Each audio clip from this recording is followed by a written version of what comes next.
A production fee for your Hometown Health Connection was made by Buffalo Healthy Living Magazine and its sponsors. It's no secret we're all getting older. According to the World Health Organization, 1 billion people in the world are 60 years or older. The number of people age 80 or older is expected to reach 426 million. The United States Centers for Disease Control estimates that 20% of people aged 55 or older experience some type of mental health concern. An anxiety, a cognitive impairment, depression, bipolar disorder, and sometimes you add the challenge of chronic pain, other health issues, and unfortunately for some, the onset of dementia. Loneliness and social isolation are key risk factors for mental health conditions later in life. And unfortunately, 1 in 6 older adults experience abuse, often by their own caretakers. Mental health conditions among older people are often under-recognized and undertreated, and the stigma surrounding these conditions can make people reluctant to seek help. And that's the focus on this edition of your Hometown Health Connection.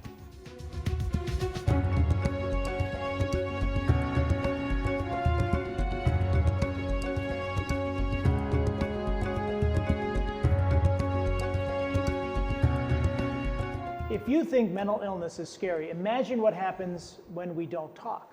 If you're dealing with a mental health challenge, you are not alone. Approximately 1 in 5 Western New Yorkers are living with a mental health diagnosis, yet many of these people suffer in silence because of the discrimination that sometimes goes along with it. It shouldn't be that way. So we're starting a conversation to end the stigma surrounding mental illness. Join us as we share stories, struggles, and successes. We talk about mental health. We're going to find help for everyone, find their voice. Before we meet our guests, take a look at this message encouraging all of us to look for a very important website to end the stigma of mental illness. I wasn't getting out of bed. I wasn't going to work. I hid my problems from everyone. I didn't want people to judge me. I watched my daughter suffering. I didn't know what to do. Because you joined the conversation, we know we are not alone. We are not weak. We are not ashamed. We are strong. And help is out there. We need to ask for it. Join the conversation. Visit letstalkstigma.org. Joining us for this important discussion are Matt Smith. You all know Matt, his work here at WBBZ. He's been the Executive Director of Prevention Focus since 2009, has been in the field of substance abuse prevention and mental health promotion for over 30 years. He serves as chairman of the PX21 and Erie County Collaborative of all prevention agencies in the county, and the Western New York Chemical Dependency Consortium, a coalition of all prevention, treatment, recovery, and harm reduction service providers representing all 8 counties of Western New York. Matt is proud to be a founding member of the Anti-Stigma Coalition and serves as the group's outreach chair. In that capacity, he leads the effort to get the messages of the campaign to the public and encourages others to lend their voices and support to the cause of reducing the stigma around mental illness. We'll meet Danielle Bateman, an older adult clinical specialist with Niagara County Department of Mental Health and Substance Abuse Services. Danielle has been in this position working with seniors 60 and older for about 6 years. Danielle also works with Niagara County Crisis Services as a mental health designee. Danielle has an undergraduate degree in social work from SUNY Fredonia and a master's in social work from UB, certified in trauma-informed care as well as trauma-informed motivational interviewing skills. John Jones is a senior social caseworker for the town of Amherst Senior Services. John has spent several years working in care coordination, crisis services, suicide prevention, and as a childhood intensive care coordinator. Welcome everybody to your Hometown Health Connection. Nice to see you, John. Thanks a lot for having us on. Well, you're welcome. You know, Matt, we've talked a lot over the years working together with projects at the station about the stigma. And it's very fascinating to me now that there's an actual website and a whole mission to end this stigma. What is the stigma, and why are we in this day and age still concerned about bringing up mental health as something that should be shrouded in secrecy? Yeah. LetsTalkStigma.org is the website. Would you like everyone, at the very least, to know that before we're done talking today, and go and visit that and look at the campaign, look at the different things that we offer. 16 organizations came together in 2017, all with feeling the same thing, that stigma around mental illness was still one of the main impediments towards people getting help, towards people seeking help, towards funding sources coming forward with adequate funding. It's the glass ceiling that all of us were butting our heads up against.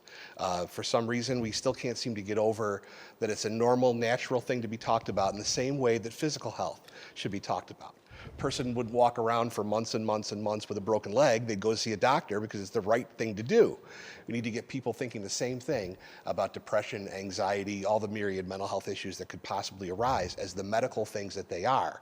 Demystify, replace myths with facts, get people to understand that the talking is the right thing, and talking is really the path towards a better reality. And we're not talking about when you say make a pledge, people are familiar with the telethon, and you make a pledge, you make a phone call. You're not talking about asking for a donation. You're talking about maybe anybody can take this, making that personal decision.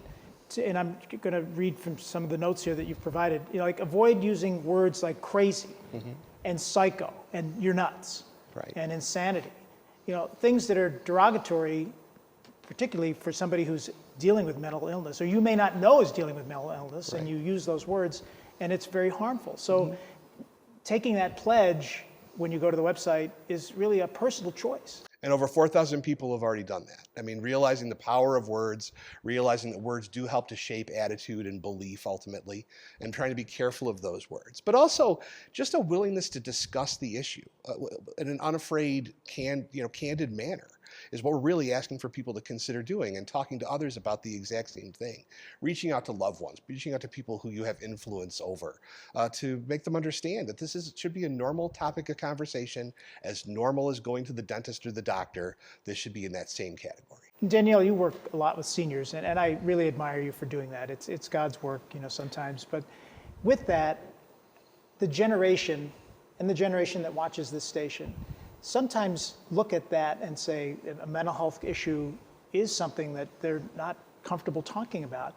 So tell us about your interaction with seniors and why it's so important to end that stigma. A lot of the people I see say the first time I see them, I'm not crazy. I don't need counseling. And I think it's all about normalizing counseling's for everybody. It's important just to talk about your problems. Just having somebody to vent to sometimes is very helpful, and they get a lot out of that. It's a lot about education and normalizing. And so we were talking earlier about socialization as well.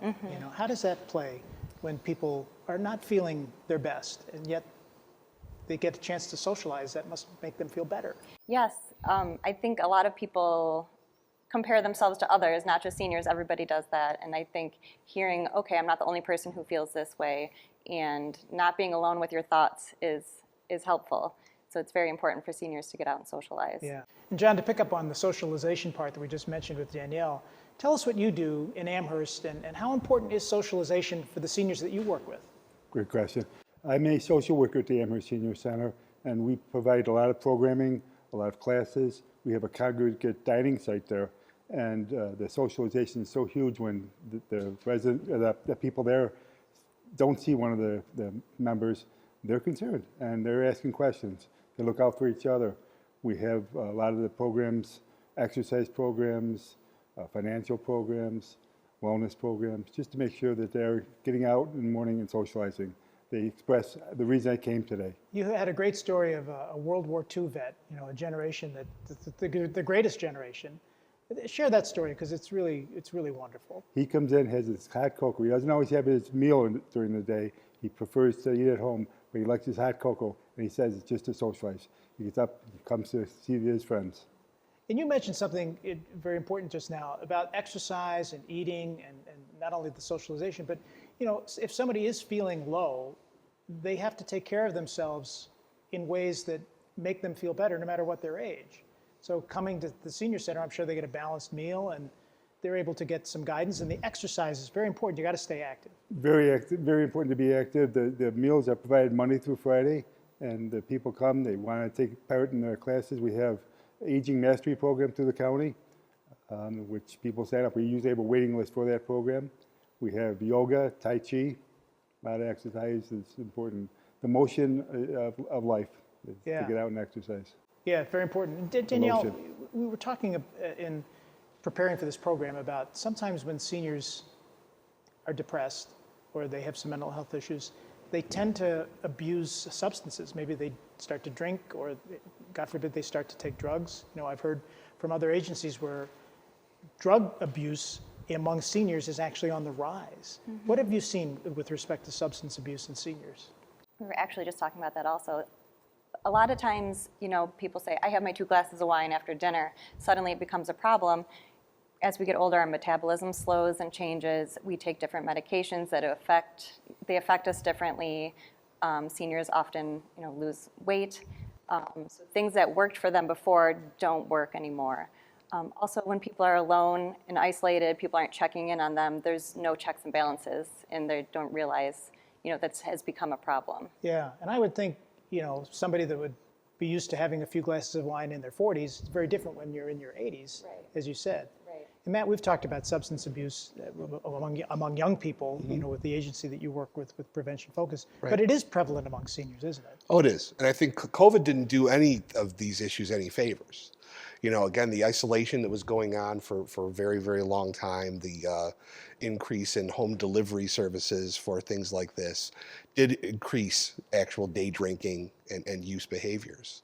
And unfortunately, some of those turned into problem behaviors. We talked about this television station being a comfort for some seniors, with the programs that we run. And Danielle, you had a very interesting story about that. Some of the homes you've gone into, WBBZ TV is on. Yes, I do in-home counseling services, and when I go in, pretty much every home, it's on in the background. When I ask, what are your coping skills, what gets you through hard times, and a lot of times they reference Bonanza or specific comfort shows. That makes us feel good. Yeah. Yeah.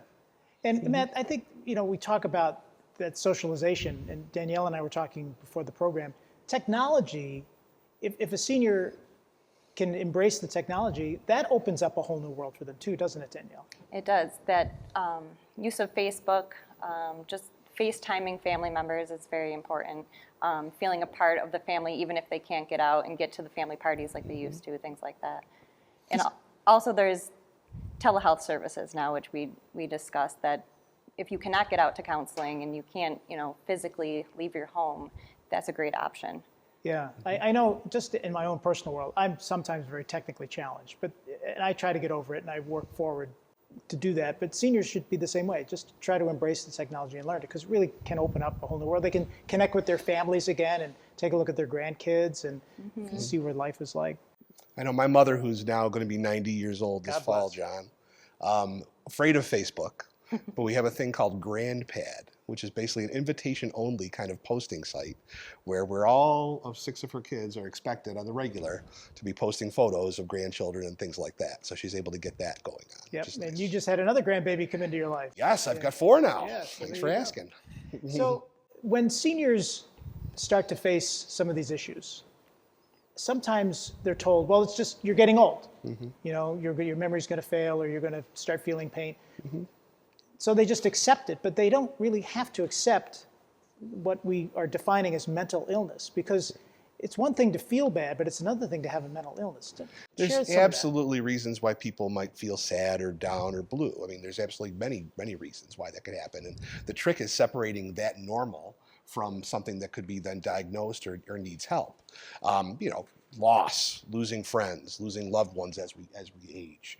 Again, the physical health maybe not being what it once was. The losing of a job, which so many people help to define their self-worth, and moving into a retirement kind of phase. Yeah, I think really can play difficult with people. But the thing is, if you're feeling down, talk about it to somebody. Don't be afraid to talk about it.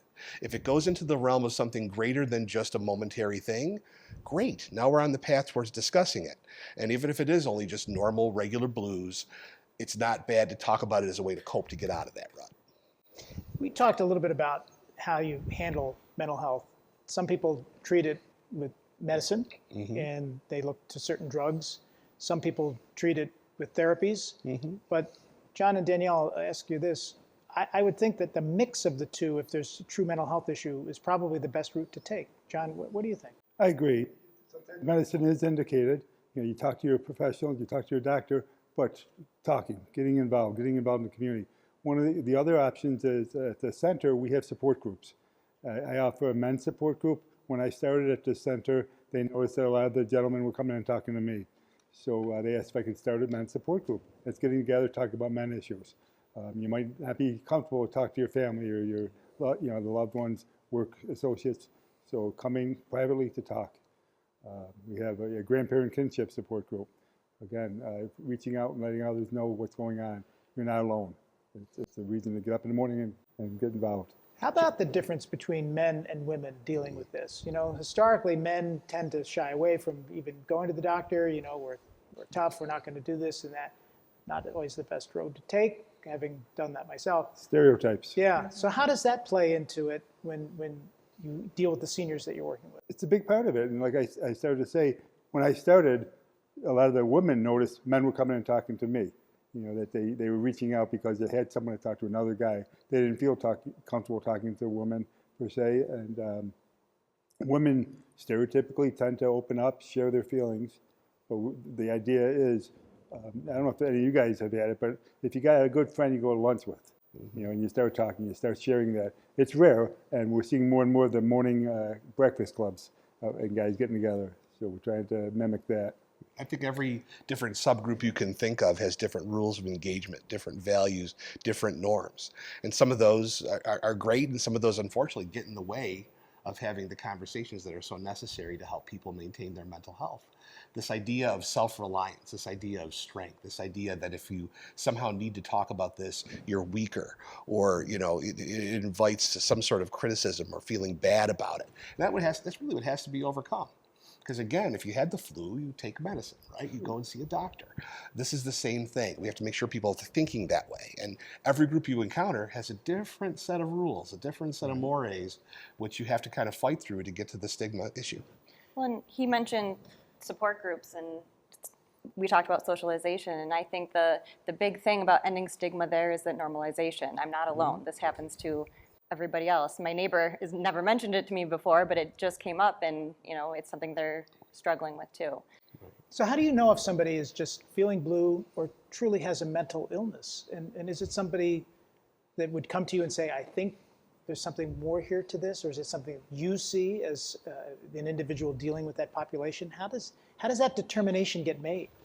I get a lot of referrals from family members. I get referrals from people who call in themselves, and a lot from rehab, you know, the VNA, Macaulay Seton, people like that come in. They see these people every day and say that, you know, something's going on here. Can you come talk to them? And that's all it is. When I first go out to see somebody, it's usually just a brief conversation. And from there, there's different assessments I can do to see if it rises to that level of an anxiety disorder, a depression disorder, and there's ways to treat those. And like we talked about, medication and talk therapy are both very important. Let's talk. Well, go ahead, John. I was going to say it's important too, like word of mouth. You know, people see changes in behavior. You know, mom's sleeping more.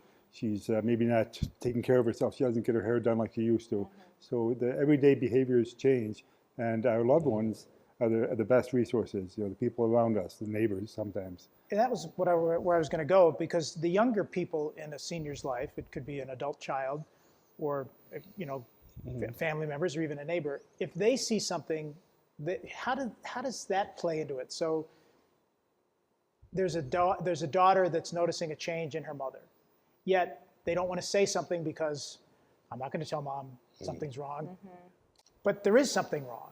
How does that family, younger people, play into that role of helping the senior generation? I think it's really challenging. You've got a role reversal in this situation often as people get older, where, you know, I was the one in charge. I'm telling the kids what to do. Now they're going to try to tell me what to do.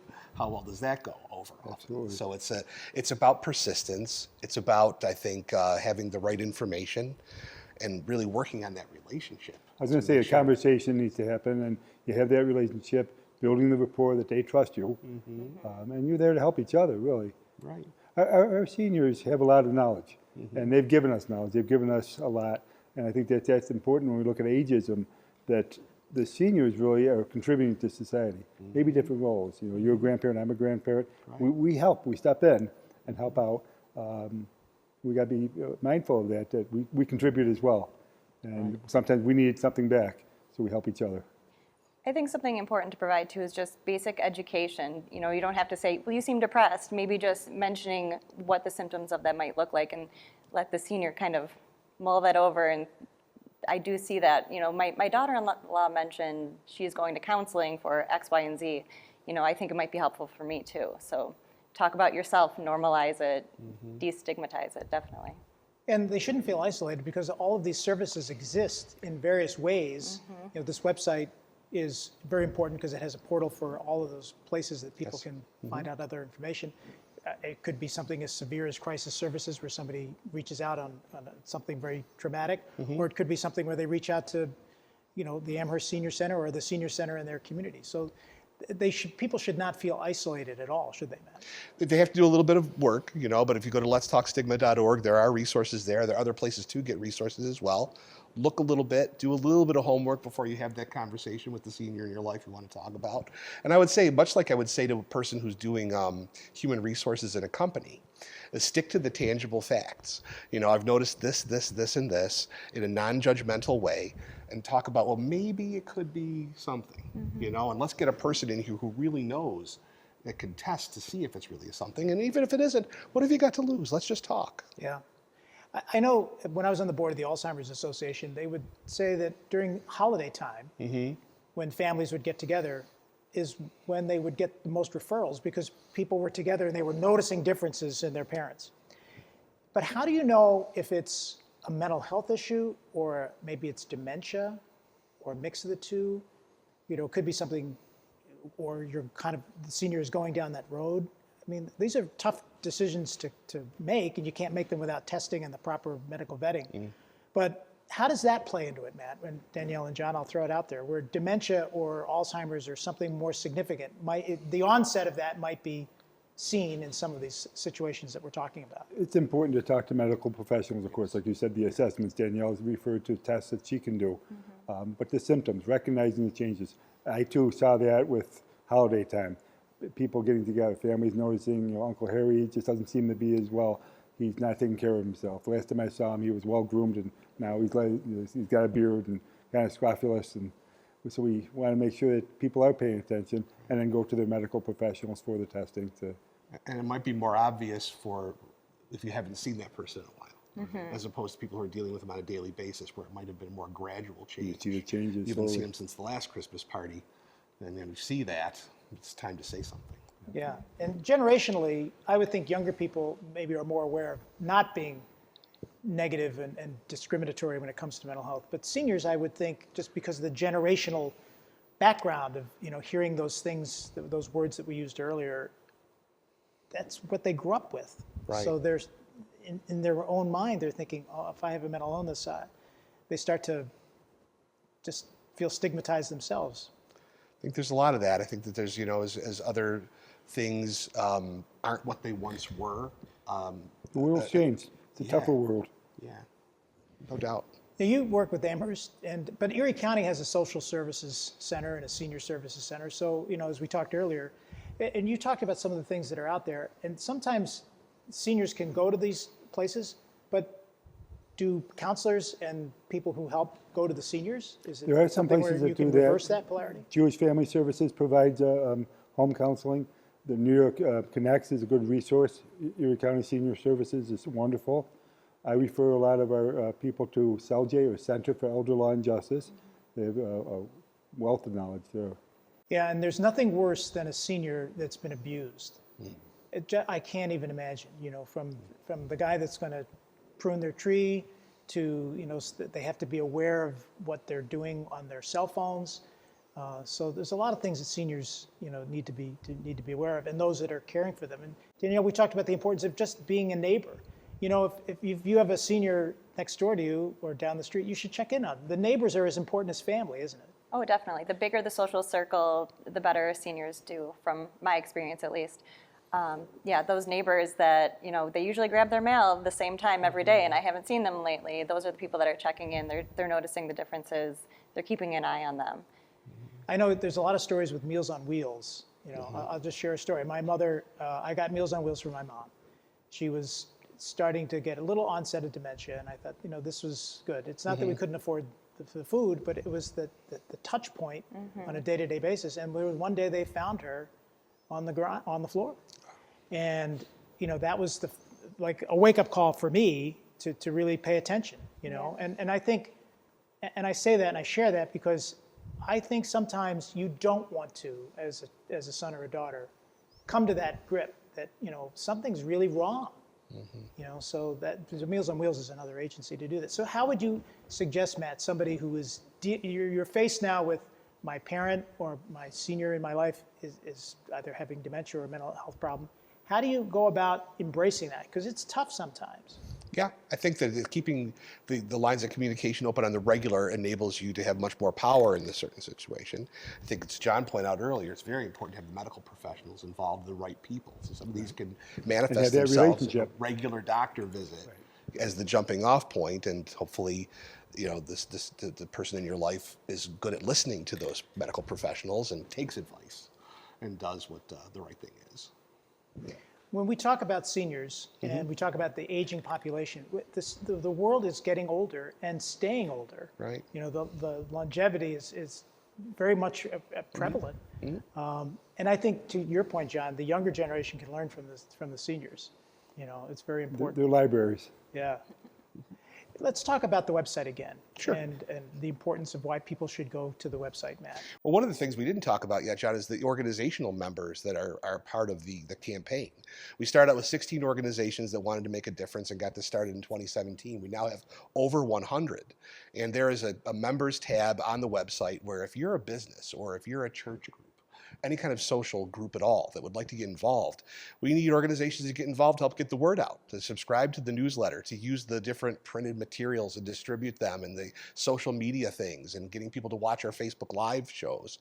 All these things to help get the word out and keep the conversation going. We have the tools. We need more and more people to use them. And it's easy to navigate.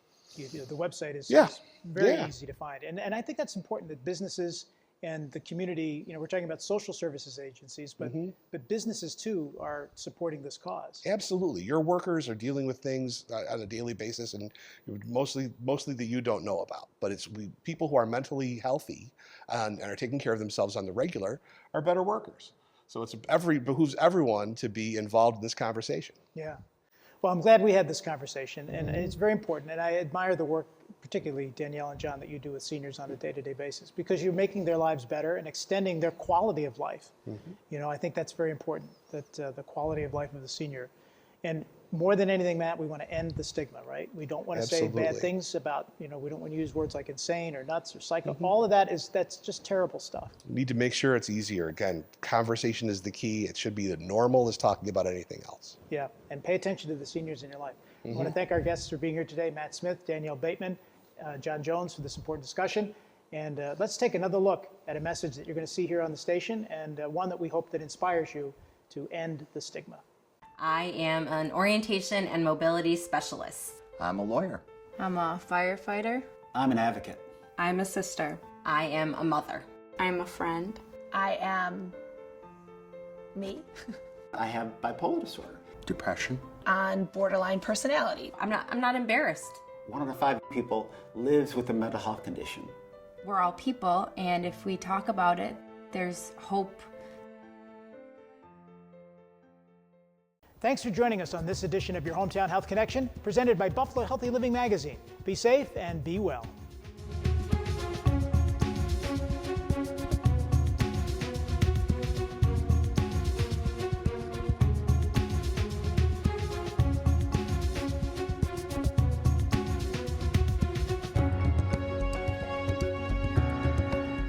A production fee for the preceding presentation of Your Hometown Health Connection was made by Buffalo Healthy Living Magazine and its sponsors.